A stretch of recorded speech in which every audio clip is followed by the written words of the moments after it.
Megan Hayes drummed her fingers against the worn control panel of the Lucky Penny, her eyes scanning the endless field of asteroids ahead.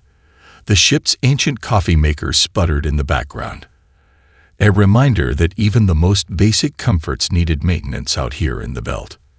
Navigation update, she muttered, more out of habit than necessity.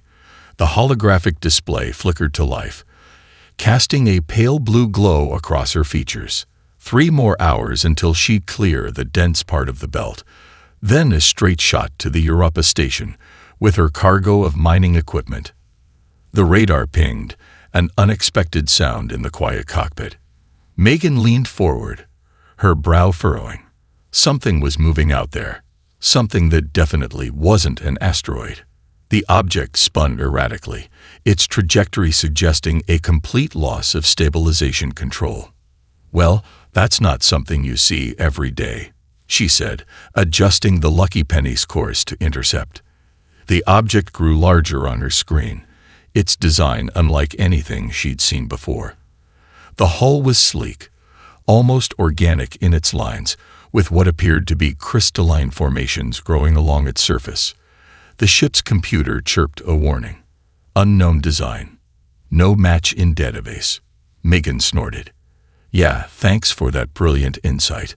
She opened a standard emergency channel. "This is the Lucky Penny, responding to your distress. Do you copy?"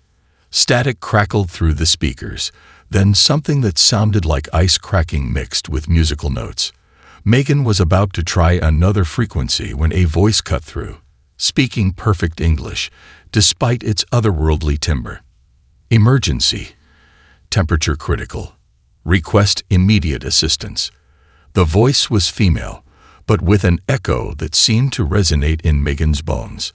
Megan's heart raced. First contact. All those years of watching the stars, wondering if humanity was alone. And here she was, about to make history in a beaten-up cargo hauler named after small change. "I'm approaching your position. Can you dock?" she asked, already running through the emergency protocols she'd memorized more out of boredom than expectation. "Negative. Systems. Failing. Temperature below sustainable levels." The voice seemed weaker now. "Request permission to transfer. Must. Maintain core heat."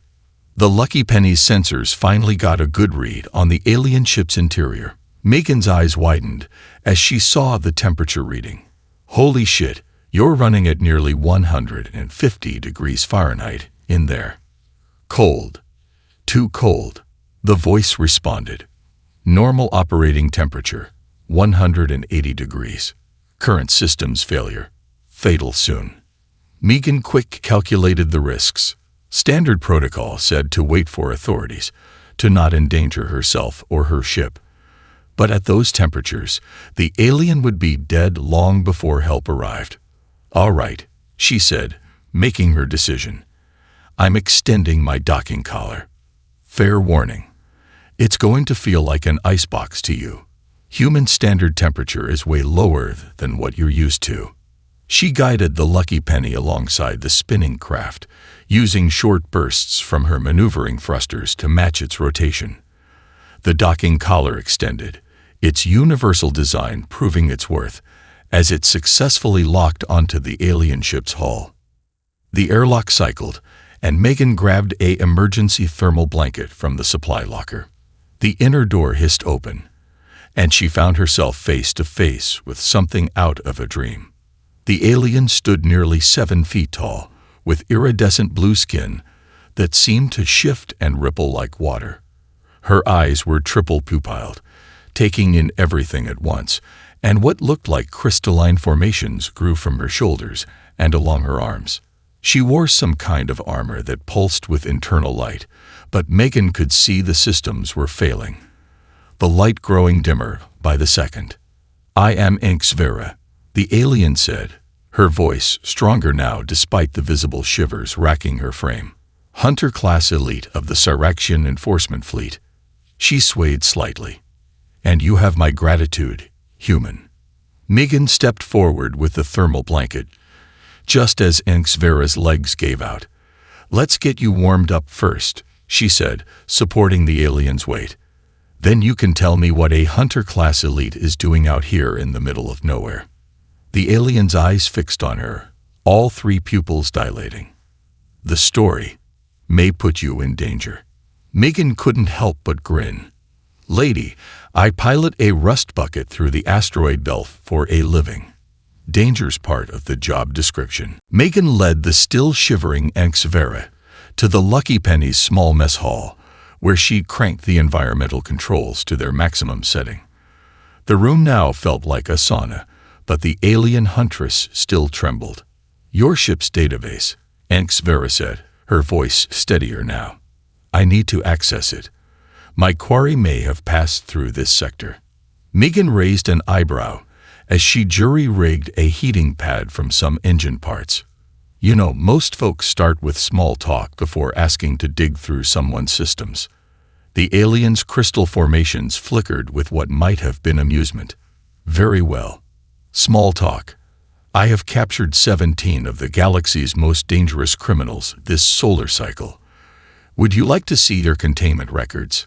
Before Megan could respond, HFY pulled up a holographic display from her armor. The images made Megan's blood run cold.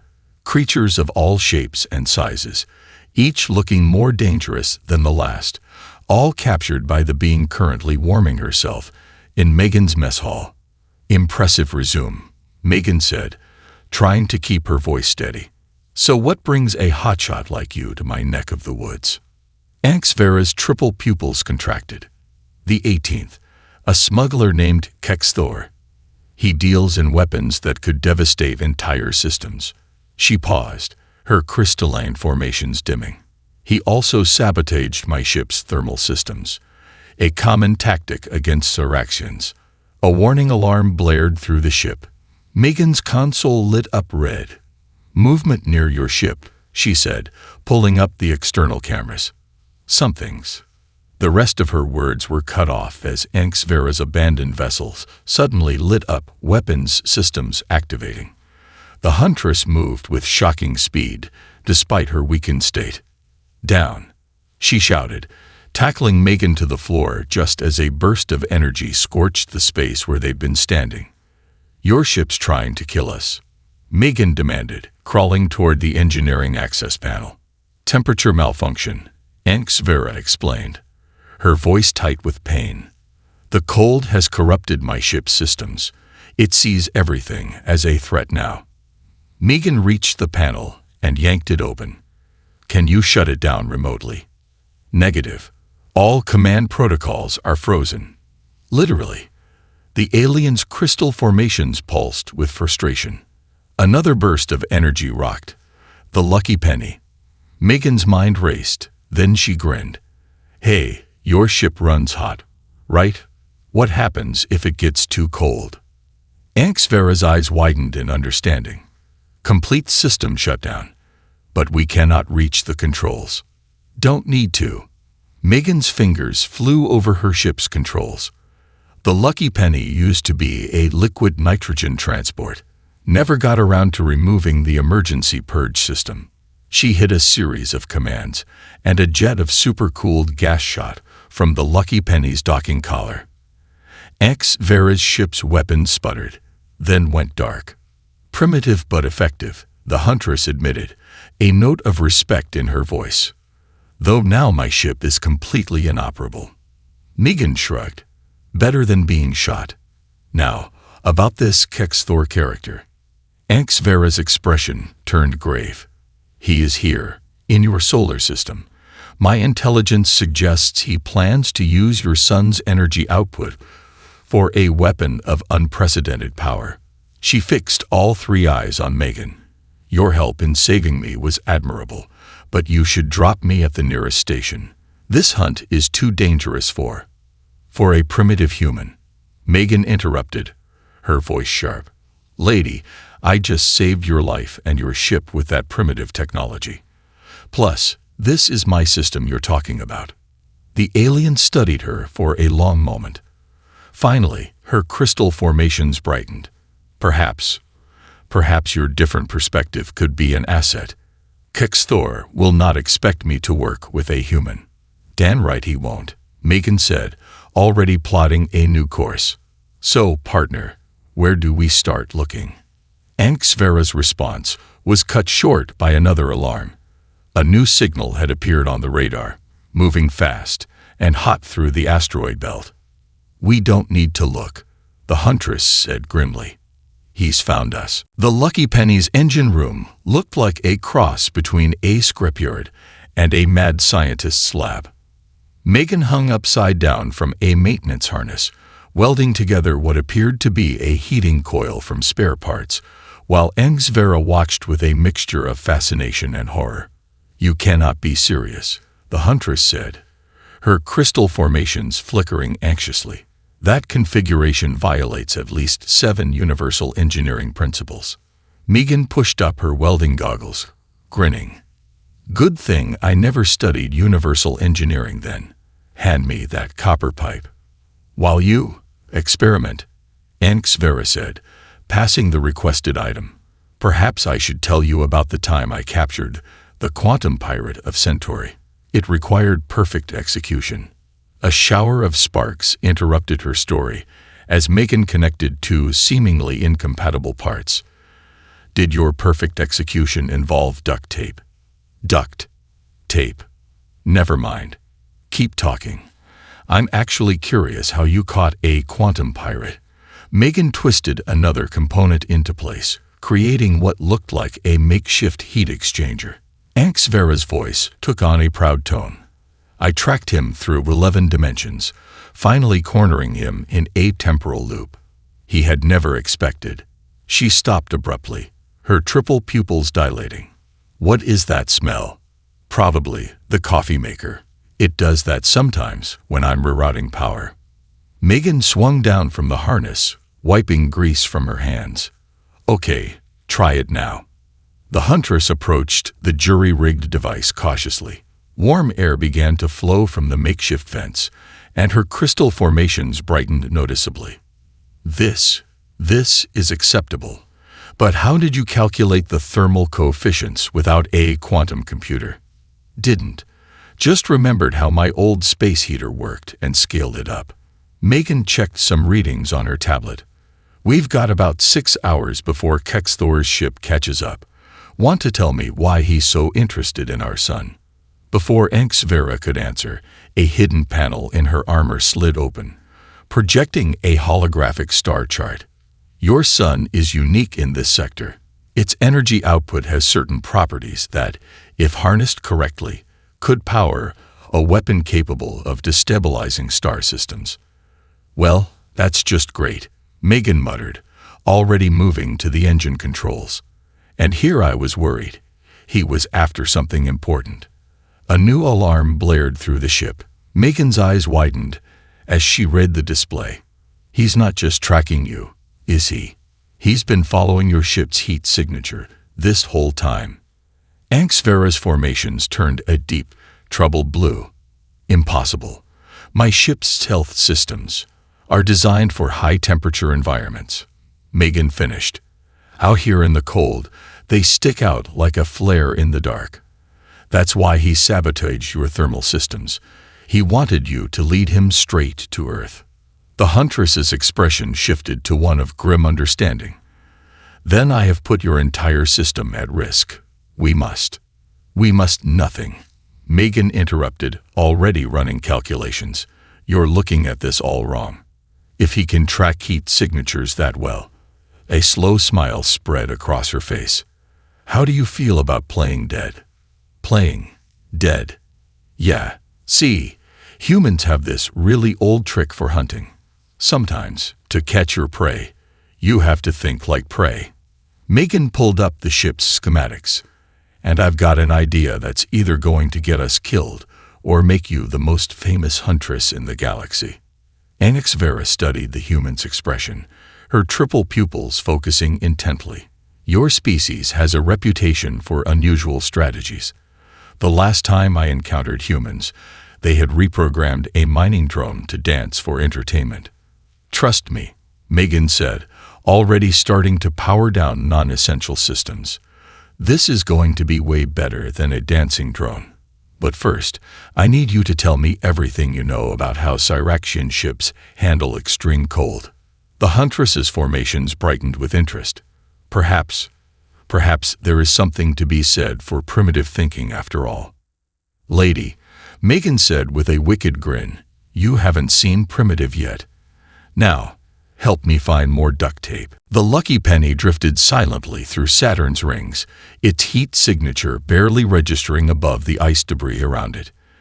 In the cockpit, Megan and Vera watched their pursuer's ship slice through space, like a predatory fish, its hull gleaming with dangerous energy.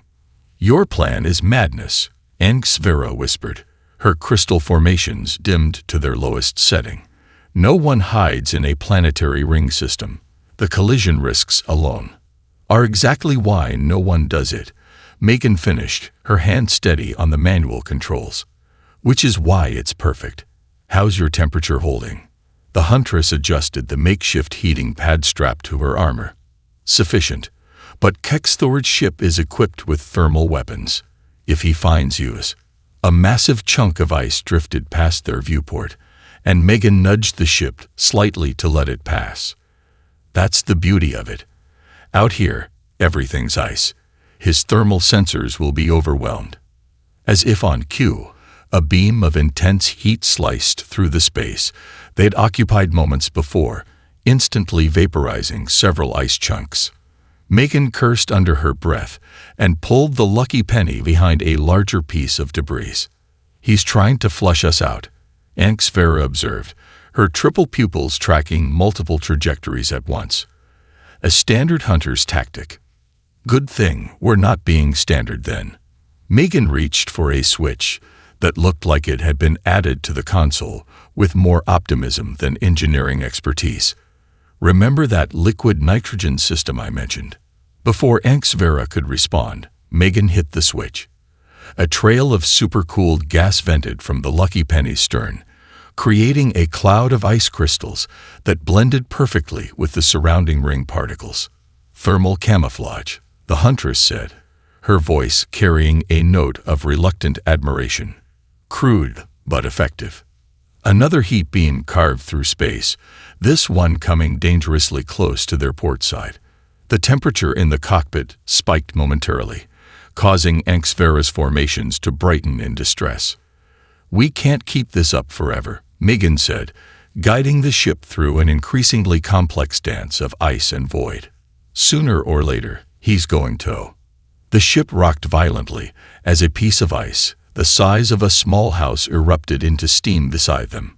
Warning lights flashed across the console.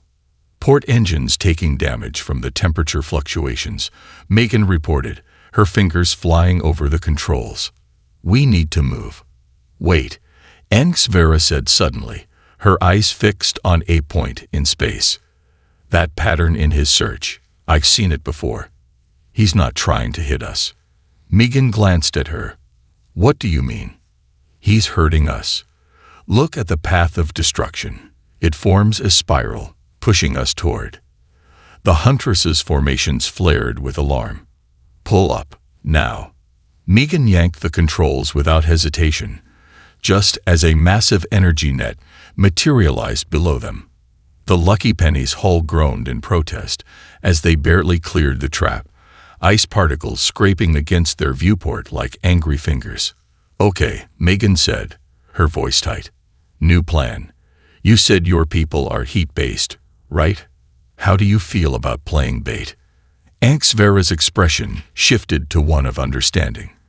You want to use my heat signature to draw him in. Better. Megan's grin had an edge of steel to it. I want to use your heat signature to make him think he's already won. She pulled up a quick diagram on the console, showing the complex gravitational dance of Saturn's rings. See these gaps? They're called resonances. Get the timing right, and the ice moves like a weapon. Vera finished, her triple pupils dilating with recognition. You want to turn the entire ring system into a trap. Another heat beam split the space above them, turning more ice to steam. Megan's hands tightened on the controls. What do you say, partner? Ready to show this guy why you don't chase a prey that's smarter than you? HFY's formations pulsed with a fierce light. Lead the way, human. Let us show him how dangerous primitive can be. Steam billowed through the Lucky Penny's engine room as Megan worked feverishly to repair the damaged port engine. HFY stood watch, her crystalline formations now adapted to help light the steam-filled space. Tell me again about human military history, the Huntress said, passing tools to Megan as needed, particularly these guerrilla tactics you mentioned. Megan grunted as she tightened a particularly stubborn bolt. Pretty simple, really. When you're outgunned, you don't fight fair. You use the environment, hit fast, and disappear before they can bring their big guns to bear. Like the ice fields we used in the rings, HFY observed, her triple pupils tracking multiple repair points at once. But Kixthor will be expecting such tactics now. That's the beauty of it, Megan said, emerging from behind the engine housing with grease streaked across her face. Humans have been fighting each other so long. We've got tactics for when someone expects our tactics. A distant explosion rocked the ship, and both women steadied themselves against the bulkhead. They'd found temporary shelter in a dense cluster of asteroids, but their pursuer was methodically destroying every potential hiding spot in the area. Your ship's design, HFY said suddenly, her formations flickering with an idea. It's not military grade, yet you've modified it extensively. Why? Megan wiped her hands on a rag, a thoughtful expression crossing her face. Out here in the belt, you learn to adapt or die. Every asteroid miner and ice hauler has their own tricks. Some of us share tips, some keep secrets, but we all learn to use what we've got. She pulled up a holographic display of their sector, the asteroid field, a complex web of gravitational influences and debris paths. See these patterns. Miners call them ghost lanes, paths through the field that look impossible but are actually stable if you know the rhythm. HFY's eyes widened as she studied the display. Your people navigate these without quantum computers. We navigate them because we don't have quantum computers, Megan corrected, already plotting a course. When you can't rely on advanced tech, you learn to read the space like old-time sailors read the sea. Another explosion, closer this time. HFY's formations dimmed slightly. Kixthor's weapons can vaporize these rocks in seconds. How can reading space help us? Megan's grin turned predatory, because he's thinking like a hunter with superior tech. But out here, she gestured to the dense field of asteroids around them. This is smuggler territory, and every smuggler worth their salt knows the best hide isn't in the shadows. It's in plain sight.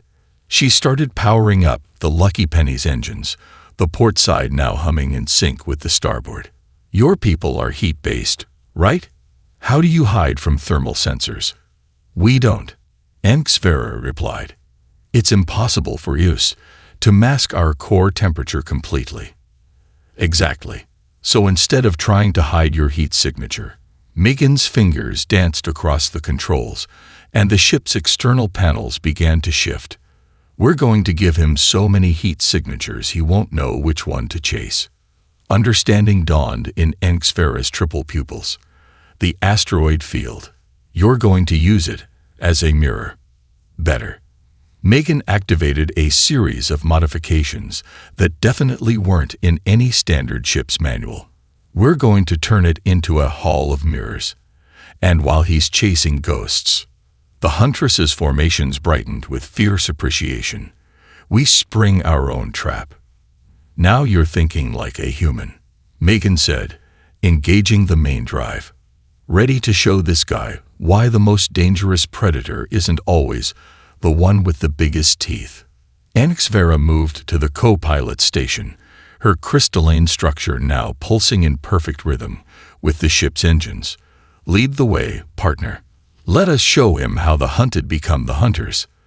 The Lucky Penny surged forward, disappearing into the complex dance of rock and shadow that only a true belt rat would dare to navigate. Behind them, Kexthor's ship followed, its superior technology about to learn a harsh lesson about the dangers of underestimating human ingenuity. Warning sensors blared through the Lucky Penny's cockpit as a massive solar flare erupted from the sun's surface.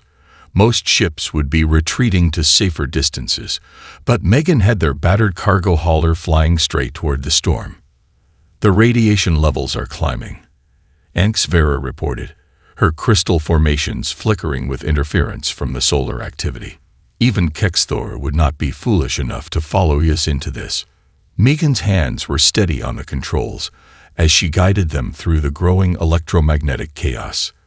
That's exactly why we're here. Your fancy quantum communications don't work in this kind of interference, right? Correct. All advanced systems become unreliable during solar events of this magnitude. The Huntress paused, her triple pupils widening. But your ship's communication systems, our old-school radio, Megan finished with a grin. The same tech we've been using since before we left Earth's atmosphere. Sometimes the old ways work better. A burst of static crackled through the cabin as another wave of solar energy washed over them. The ship's shield indicators flickered dangerously, but held. There, HFY called out, pointing to their rear scanner. Kexthor's ship. He's following us after all. Megan checked their position relative to the solar storm. Perfect. You remember the plan. I still think this is suicide, the Huntress said, but her formations were glowing with anticipation. But yes, I remember. Then suit up. Time for your first human-style spacewalk. While HFY prepared her environmental suit, modified to maintain her higher body temperature, Megan guided the Lucky Penny into position. They were dancing on the edge of the solar storm now, using its energy like a shield. Communications check. Megan's voice crackled through the old-style radio in HFY's suit. How's the temperature holding? Adequate, the Huntress replied, moving toward the airlock. Though I still don't understand how this primitive technology functions in these conditions. That's the beauty of it. It's too simple to fail. Ready for your part. HFY's response was cut short as another solar flare rocked the ship. Through the viewport, they could see Kexthor's vessel growing larger, its advanced systems clearly struggling with the solar interference. Now, Megan called, and HFY launched herself into space. The plan was insane. Exactly the kind of thing no advanced species would expect. While the Lucky Penny acted as a decoy, HFY would use the solar storm's radiation to mask her heat signature as she approached Kexthor's ship. Targeting systems are offline, HFY reported through the radio, switching to visual navigation. Remember, Megan said, executing a series of evasive maneuvers to keep Kexthor's attention.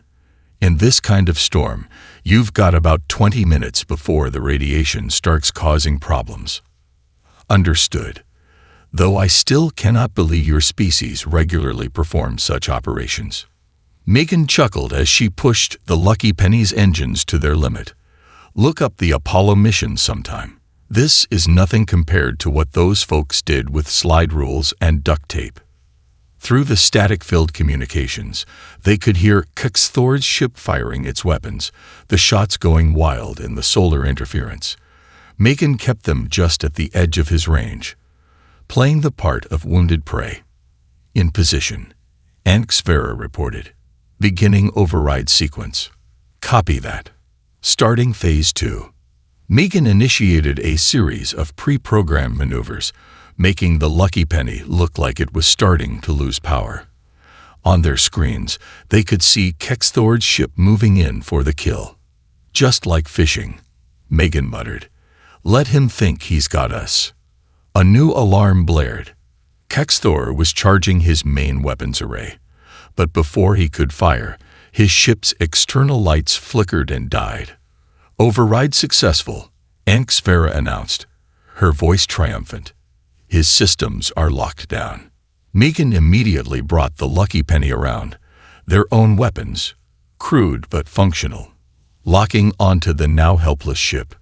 "Not bad for a primitive operation, huh?" she asked, already moving to retrieve Anxvera. "Indeed," the Huntress replied, and Megan could hear the smile in her voice. "Though perhaps we should refrain from using the term primitive in the official report." "Agreed. Now let's go collect your bounty before he figures out how to bypass those old-school overrides."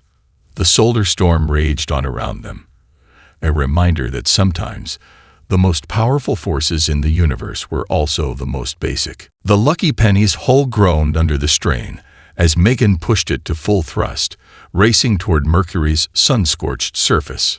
Behind them, Kexthor's ship had broken free of Anxvera's override far sooner than expected, and now the hunter had become the hunted once again. "He's armed something new," Anxvera reported, her crystal formations pulsing rapidly as she analyzed the readings. "Energy signatures unlike anything in my database." "Yeah?" Megan's voice was tight as she executed another evasive maneuver. "Want to share with the class what that mighty fine weapon might be?" A beam of pure energy sliced through space between them and Mercury's surface, and where it touched the planet's atmosphere, the temperature plummeted instantly to near absolute zero. "By the first star," Anxvera whispered. "He's done it. He's actually created a solar inverter." "A what now?" Megan asked, though she had a sinking feeling she already knew. "A weapon that turns solar energy into its opposite, perfect cold. With this, he could freeze entire star systems." The Huntress's voice turned grim. "Your son was never his target. It was his power source." Another beam shot past them, this one close enough that frost briefly formed on their viewport before Mercury's heat melted it away. Megan's mind raced as she connected the dots. "That's why he disabled your ship's heating system," she said. "He wasn't just tracking you. He was testing the weapon's effects on Cyraxian technology." "Correct. And now he has a weapon that could render my entire species extinct." Anxvera's formations had dimmed to an almost gray color. Megan glanced at her partner, then at Mercury's glowing surface below. A crazy idea started forming, the kind that had kept her alive in the belt all these years. "Your people are heat-based," she said slowly. "But humans? We're adaptable. We can handle both extremes." She yanked the controls hard, sending them into a steep dive toward Mercury's surface. "How hot can your armor handle?" Anxvera's triple pupils dilated as she understood. "Hot enough. But Megan, if you're thinking what I think you're thinking." "Oh, I'm thinking it." Megan's grin was fierce as she activated every heat shield the Lucky Penny had. "He wants to play with temperature. Let's show him what happens when you push things too far in both directions." They skimmed the surface of Mercury, so close that the ship's hull actually started to glow. Kexthor followed, his superior ship easily handling the heat, but that was exactly what Megan was counting on. "Anxvera, remember those ghost lanes we talked about? They work in atmosphere too. When I give the signal, hit that red button I installed. The one you said was for emergencies only. Trust me, this qualifies." They led Kexthor on a wild chase through Mercury's superheated atmosphere, each pass building up more and more heat in their ship's systems. The Lucky Penny's temperature gauges were all in the red, but Megan kept pushing. Almost. She watched as Kexthor lined up another shot with his solar inverter. Almost. Now. Anxvera slammed the button. Every drop of liquid nitrogen left in the Lucky Penny's tanks released at once, flash freezing the superheated space around them, just as Kexthor fired. The temperature differential was catastrophic. The solar inverter's beam hit their cloud of supercooled gas just as it mixed with Mercury's heat, creating a chain reaction that sent a shockwave through space. Kexthor's ship, caught between absolute cold and Mercury's inferno, began to break apart as its hull couldn't handle the sudden changes. The Lucky Penny wasn't in much better shape, but Megan had one last trick up her sleeve. "Hold on to something," she yelled, hitting a series of commands. The ship's panels opened like flower petals, bleeding off the excess heat and cold in a controlled burst that sent them spinning away from the disaster below. When they finally stabilized, Kexthor's once mighty vessel was drifting, its systems completely fried by the temperature shock. "Primitive enough for you?" Megan asked, looking at the stunned Huntress. HFY's formations had returned to their bright blue. "I begin to think, partner, that I should stop using that word entirely." The Cyrexian fleet emerged from hyperspace in a display of light and energy that made the Lucky Penny's recent adventure look like a fireworks show.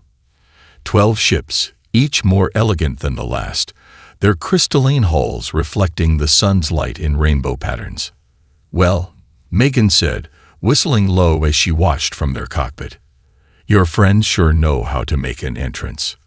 HFY's formations were glowing with pride, but there was a hint of something else in her triple-pupilled gaze as she looked at her human partner. "They're not just here for Kexthor. The High Command has questions about our methods." "Yeah, I bet they do." Megan chuckled, running a hand through her grease-stained hair. "Want me to put on a clean shirt before meeting the brass?" "They would not understand if you did," the Huntress replied with what Megan had come to recognize as humor. "Your appearance is perfect for demonstrating the beautiful chaos of human innovation." The main communication array lit up with a priority signal. HFY answered it, speaking in the musical language of her people. The response came back sharp and questioning. "They want to know how we defeated Kexthor's solar inverter," she translated. "Should I tell them about the liquid nitrogen and the ghost lanes?" Megan leaned back in her pilot's chair, a mischievous glint in her eye. "Tell them we used advanced human technological principles, like duct tape, and hoping for the best." The Huntress actually laughed, a sound like wind chimes in a storm. "I will tell them that sometimes the most sophisticated solution is the one that no advanced species would consider." A docking request came through from the Lid Cyrexian ship. As they prepared to board, Megan found herself looking around the Lucky Penny's beat-up interior with new eyes. Every dent and patch told a story of survival, of making do with what you had. "You know," she said as they made their way to the airlock, "most folks would say this whole adventure was impossible. A human cargo hauler and a Cyrexian elite taking down the galaxy's most wanted." "Most folks," HFY replied, her formation shifting to match the Lucky Penny's running lights, "have never seen what happens when you combine Cyrexian precision with human unpredictability." The airlock cycled, and they found themselves face to face with a delegation of high-ranking Cyrexian officials. Their crystal formations were all perfectly aligned, their armor gleaming without a scratch. The leader stepped forward, speaking in that musical language again. HFY responded, then turned to Megan with a look of satisfaction. "They've reviewed our mission logs. The High Command has decided to create a new division, one specifically designed to incorporate alternative tactical approaches." "Alternative tactical approaches?" Megan raised an eyebrow. "Is that fancy talk for crazy human ideas?" "Actually," the Huntress said, her formations brightening, "they want to know if you'd be interested in a more permanent partnership. It seems your primitive methods have opened their eyes to new possibilities." Megan looked around at the gathered Cyrexians, then back at her own ship. The Lucky Penny had never looked more out of place than it did now, docked with these advanced vessels. "And yet, one condition," she said, meeting the High Commander's gaze. "The Lucky Penny stays. Sometimes you need a ship that's held together with hope and hardware store parts." After HFY translated, the commander's formations pulsed, with what might have been amusement. He responded with a single musical note. He says, Anxvera translated, that any ship that can turn a solar storm into a weapon has earned its place in the fleet. As they walked together toward their future, Megan nudged her partner. So, about that report we need to write. How do you say we improvised in Cyraxian? We don't. Anxvera replied, her voice warm. But perhaps it's time we learned. Behind them, the Lucky Penny's hull gleamed under the stars, its patchwork of repairs and modifications a testament to the truth they'd discovered. Sometimes, the greatest strength isn't in having the most advanced technology, but in having the creativity to use what you have in ways no one else would dream of. And sometimes, the warmest partnerships are born in the coldest parts of space.